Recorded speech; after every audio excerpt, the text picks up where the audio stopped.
अब मान लो इस क्लास में 20 लड़के बैठे हैं, ठीक है, इजीली बैठे हैं, आराम से बैठे हैं, किसी को चिंता नहीं कि उनका बाल कैसा है, उनका चश्मा कैसा है, और एक लड़की एंटर करती है, सब अलर्ट हो जाएंगे, तो बोलो ठीक। लेकिन जहां 20 लड़कियां बैठी होती हैं और एक लड़का एंटर करता है, कोई फर्क नहीं पड़ता लड़कियों में, आया होगा। Woman is a power. जब ये दो तुम क्वेश्चन मुझसे पूछ रहे हो ना, this question was asked to Buddha by his cousin, क्या नाम था उसका, आनंद। उसने कहा आप औरतों को क्यों नहीं आने दे रहे हैं संघ में? उन्होंने कहा इसलिए because woman is a power, you can not defy the power of a woman. ये तुमने हमेशा लड़कों को सुना होगा कहते हुए I had 15 girlfriends, I had 20 girlfriends. कभी किसी लड़की को सुना ये लड़के मेरी 20 गर्लफ्रेंड थी? 20 लोगों ने तुझे एक्सप्लॉइट किया, तुझे पता ही नहीं चला? तू इतना बड़ा गधा है, 20 लड़कियां तुझे यूज करके चली गई। You will never find any woman saying this, never. They will always say कि no no no, I never had an affair. You know why? Woman is on civilizing mission. She is the representative of God on earth. तुम कभी restaurant में जाओ, कोई लड़का अकेला डोसा खा रहा है तो हाथ से खाएगा, और अगर लड़की के साथ बैठा स्पून फॉर्क ये पूरा काट के जो डिसेंसी दिखाएगा, रॉयल्टी। कभी कभी तो जाके बताना पड़ता है कि सर वो सही ऐसे पकड़ा जाता है, ऐसे ऐसे नहीं, ऐसे नहीं, ऐसे नहीं, आरा नहीं चलाना है, ऐसे पकड़ना है। Woman is a power. Menstruation के बाद दुनिया में आज तक कोई मेल ये दावा नहीं कर सकता कि मैंने, जैसे नॉर्थ इंडिया में कहावत है, इंडिया में बड़ी घटिया कहावत, उसके चक्कर में कभी मत पड़ना। कहावत है लड़की हंसी तो फंसी, बहुत डेंजरस कहावत है। लड़की हंसे लड़के को देखकर जाके लड़की का पैर छू लो कि माता जी हम नहीं हैं। वो हंसती इसीलिए है कि अब तेरी बारी। तुमने कभी किसी लड़की को सुना कि मैंने इस लड़के को फंसाया? नहीं, वो एक्सप्लॉइट करती ही है।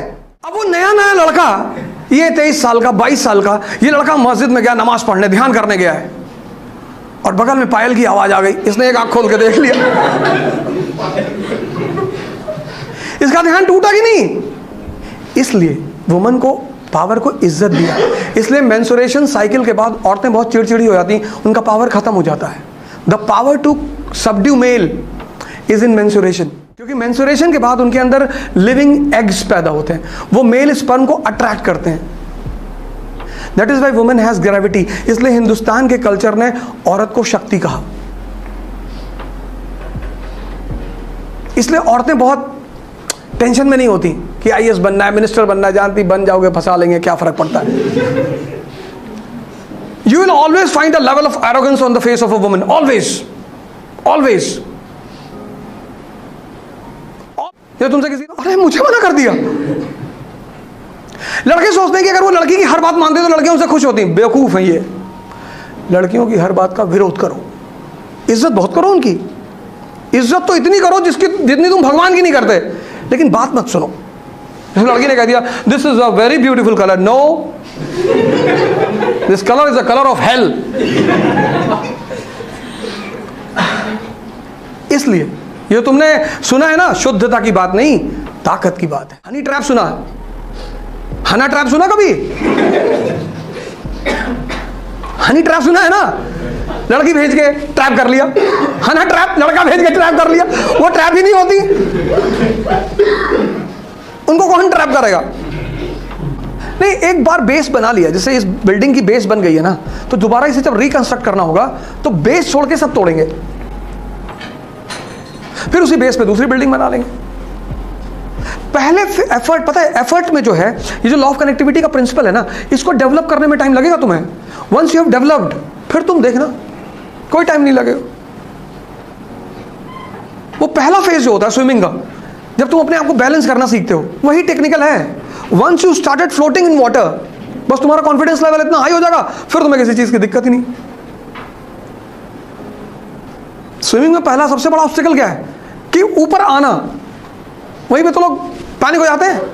जितने लोग डूबते हैं सिर्फ पैनिकनेस की वजह से डूबते हैं। तो एनसीईआरटी क्या करती है, तुम्हारे उस पैनिकनेस को खत्म कर देती है, तुम्हें सारे कॉन्सेप्ट समझा देती है। फिर तुम जब बड़ी एडवांस बुक उठाते हो तो तुम्हारे पास पीछे लॉ ऑफ कनेक्टिविटी होती है, उसका एडवांस वर्जन तुम्हें मिलता है, एडिशन मिलता जाता है। वहाँ तुम्हें कुछ नहीं, जैसे अभी इन्होंने कहा ना कि हमारे पास कुछ है नहीं कनेक्टिंग पॉइंट्स, तो बिल्कुल सही है।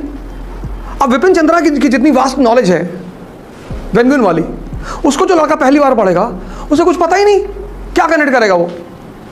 पर जो 11th वाली पढ़ रहा है वो तो स्कूल का बच्चा है, उसे वैसे भी कुछ नहीं पता।